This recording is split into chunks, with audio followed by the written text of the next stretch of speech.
Hello, this is Gene. I decided I want to rant about a couple things today. First, this is now Wednesday, March 16th. Uh, we just had Super Tuesday Part 2 or 3 or whatever, and it appears that Trump has won all the states except Ohio, which Kucinich won. And Rubio's out of the race. A couple people online were very upset with Florida because Florida gave Trump such a huge victory, and one of them was somebody I follow. She's a conservative person, and after Rubio suspended his campaign, she went on there saying that she had a little tear in her eye because I guess she supported him, and I'm not a fan of Rubio. I'm a Democrat. I don't know, there's nobody on the Democrat side that I probably ought to vote for, but anyway. So I responded to him because he kind of choked me up too, and what we saw from him was the potential that he could be a decent president, although I'm not as obviously as religious as he is, putting God in all the time. I understand that that's okay for some people. I would never think that he would use God's law to be how he would govern the country. But the vitriol that she would got, people saying that Rubio was anti-woman, anti-science, anti-everything. And I'm like, how is he anti-woman? Because he's pro-life? Somehow that makes him anti-woman?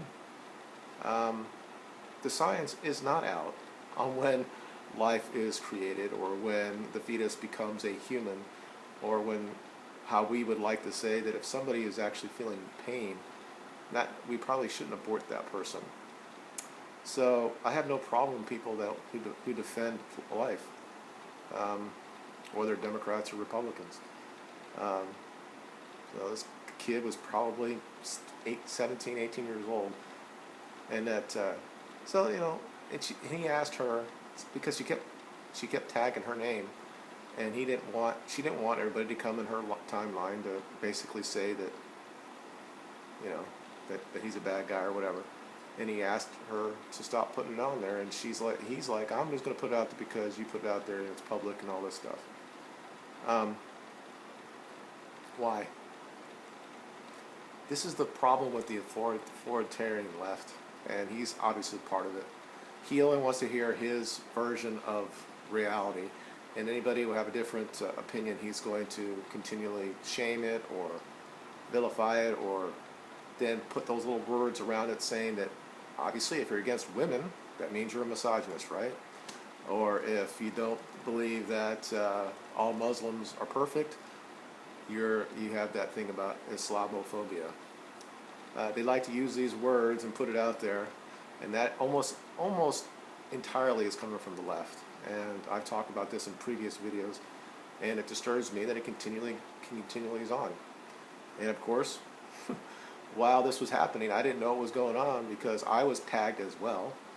At the same time this was going on, I wasn't looking at my phone. I was having this conversation with my son, who came in, and he's like, how do I get, how can I vote and all that stuff. Of course, the polls had already closed, but he thought he had everything taken care of, and but he's similar to people at that same age, that he basically believes that all Republicans, around 30%, are racist or bigots or misogynists. And he started talking about Trump. He said that Trump's even worse, and I was like, I find that very difficult to understand, because I know as a liberal there are some of us that actually, I'm not going to, I don't know.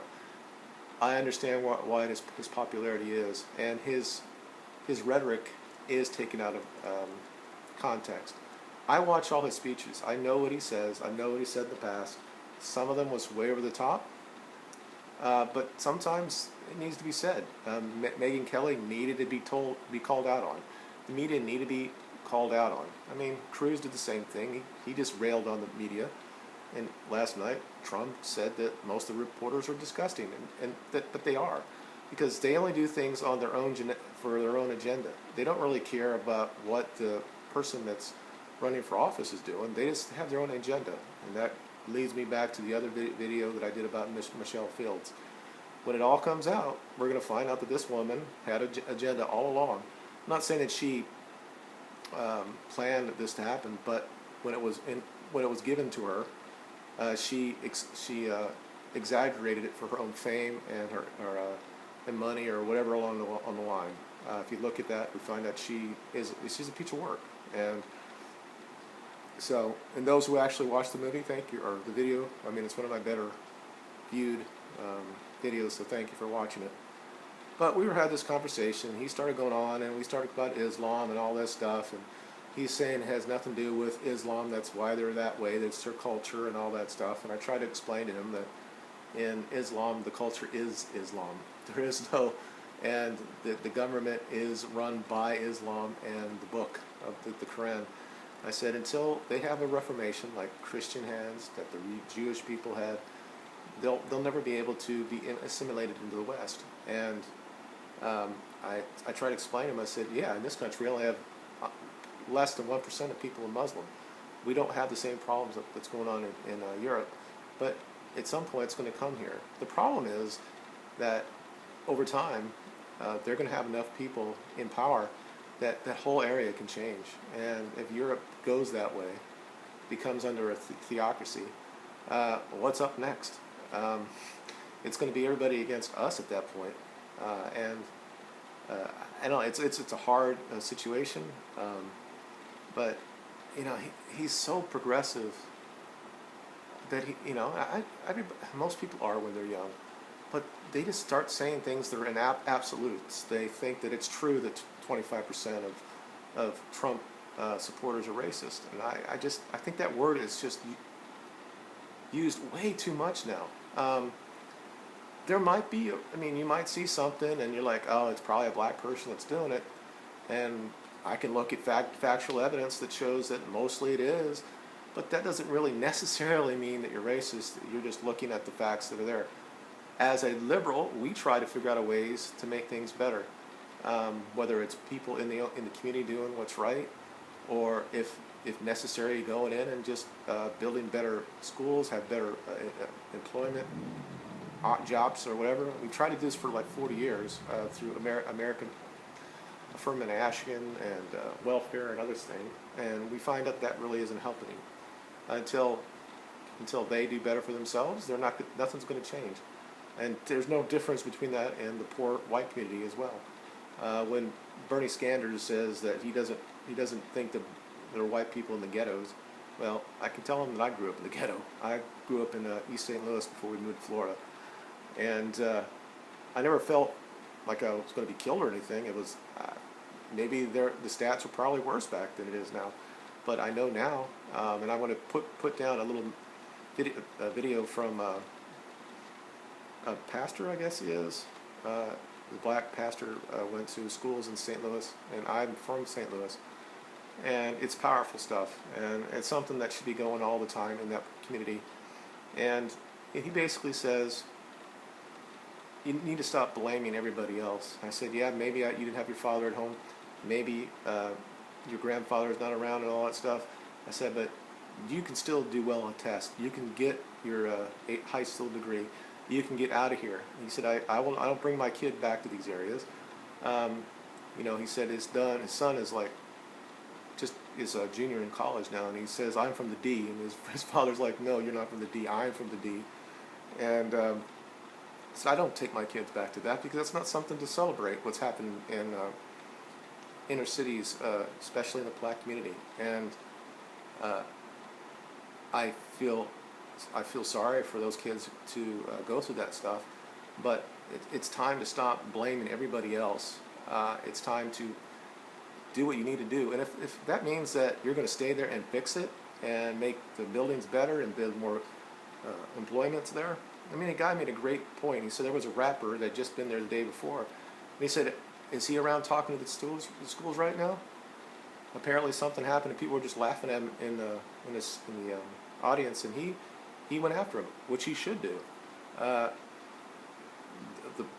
there's a huge void in the black community and all community, but very, very much in the black community, of not having fathers there. And the single women don't want to hear when they have 7 or 8 kids that they did anything wrong, that it's okay, that they're that strong and all that crap. Well, it's not working because it is. That whole area becomes a pipeline into prison or welfare. None of that works. So, like I said, I'm kind of going into a little bit of a rant, but we started talking about this, and I just watching him, and he's, he's part of this generation. In some ways, he thinks that his generation had changed the world when it came to gay marriage or more progressive ideas. And I just looked at him and I'm like, are you freaking kidding me? That's my generation.